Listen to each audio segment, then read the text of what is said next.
अस्सलाम वालेकुम। मिजान bank profit 6% ऊपर, अल्फला बैंक प्रॉफिट 58% ऊपर, फैसल बैंक प्रॉफिट फ्लैट लेकिन बैलेंस शीट पर कुछ इंटरेस्टिंग हो रहा है। और एमसीबी बैंक जिसने 90% डिविडेंड दिया उसके एक्चुअल प्रॉफिट 11% गिर गए हैं। सेम क्वार्टर, सेम कंट्री, 4 अलग रिजल्ट्स। अगर आपने इन चारों में से किसी एक को पिक करना हो नेक्स्ट 24 मंथ्स के लिए तो आप किसको पिक करेंगे? मैं हूं अलीशा और आज हम ये डिकोड करेंगे।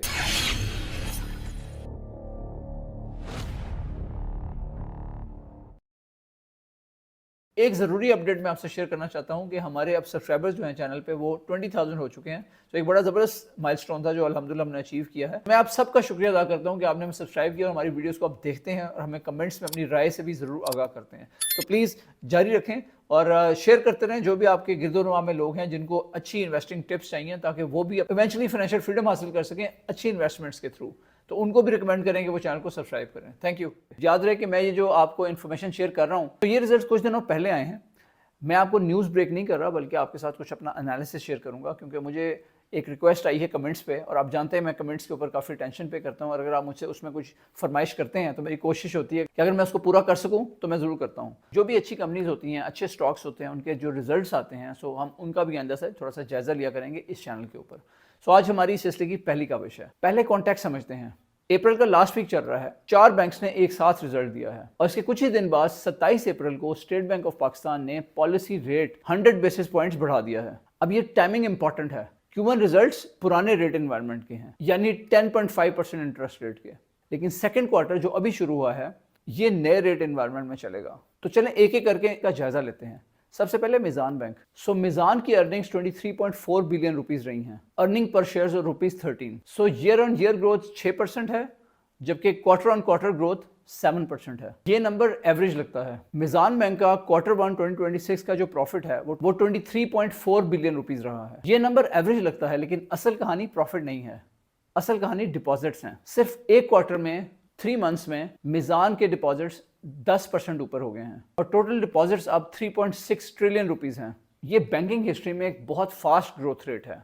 Annualised return on equity 34%। Banking sector का जो एवरेज है वो 20 के अराउंड होता है। मिजान बैंक उससे कहीं ज्यादा डिलीवर कर रहा है और डिविडेंड ₹7.75 पर शेयर। अब मेरी ऑब्जर्वेशन क्या है? मिजान एक डिपॉजिट मशीन है। प्रॉफिट ग्रोथ स्लो है अभी लेकिन डिपॉजिट्स एग्रेसिवली ग्रो कर रहे हैं। ये एक कंपाउंडिंग प्ले है, शॉर्ट टर्म थ्रिल नहीं बल्कि लॉन्ग टर्म वेल्थ। अब बैंक अल्फला पर नजर डालते हैं। Profit 11.13 billion rupees, year on year growth 58% और ये बैंकिंग सेक्टर में अभी तक का सबसे बड़ा प्रॉफिट जंप है इस क्वार्टर के रिजल्ट्स में। और अल्फला ने एक और काम किया, 2 for 1 स्टॉक स्प्लिट। इसका मतलब अब हर शेयर होल्डर्स के पास डबल शेयर्स हैं, पर शेयर प्राइस हाफ है और ये एक्सेसिबिलिटी के लिए किया है। रिटेल इन्वेस्टर्स के लिए स्टॉक ज्यादा अप्रोचेबल है। लेकिन सवाल यह है कि क्या 58% प्रॉफिट ग्रोथ रियल है? और इसका ऑनेस्ट आंसर है कोर इनकम और कैपिटल गेन्स का मिक्स है। ट्रेजरी पोर्टफोलियो से टाइमली गेन्स बुक हुए हैं और कोर इनकम भी ग्रो कर रही है। ये प्योरली अकाउंटिंग मैजिक नहीं है। मेरा क्वेश्चन ये है, कैपिटल गेन्स रिपीट नहीं होते। सेकंड क्वार्टर में जब रेट हाइक का फुल इंपैक्ट नजर आएगा उस वक्त अल्फला को प्योर ऑपरेशनल ग्रोथ पर डिलीवर करना होगा। मेरी ऑब्जर्वेशन ये है कि जो अल्फला है वो अर्निंग्स का इंजन है लेकिन इंजन के कुछ पार्ट सिक्लिकल हैं। अब बात करते हैं फैसल बैंक की।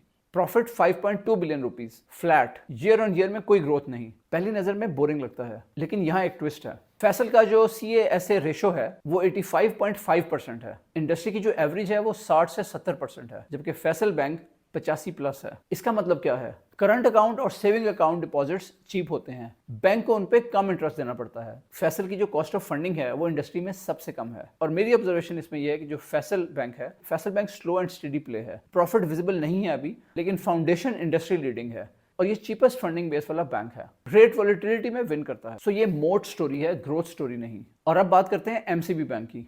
Profit 13.4 billion rupees, year on year growth -11%, decline. लेकिन इसके बावजूद बोर्ड ने 90% डिविडेंड डिक्लेयर किया। ये कॉन्ट्राडिक्शन है और आपको इस कॉन्ट्राडिक्शन को समझना जरूरी है।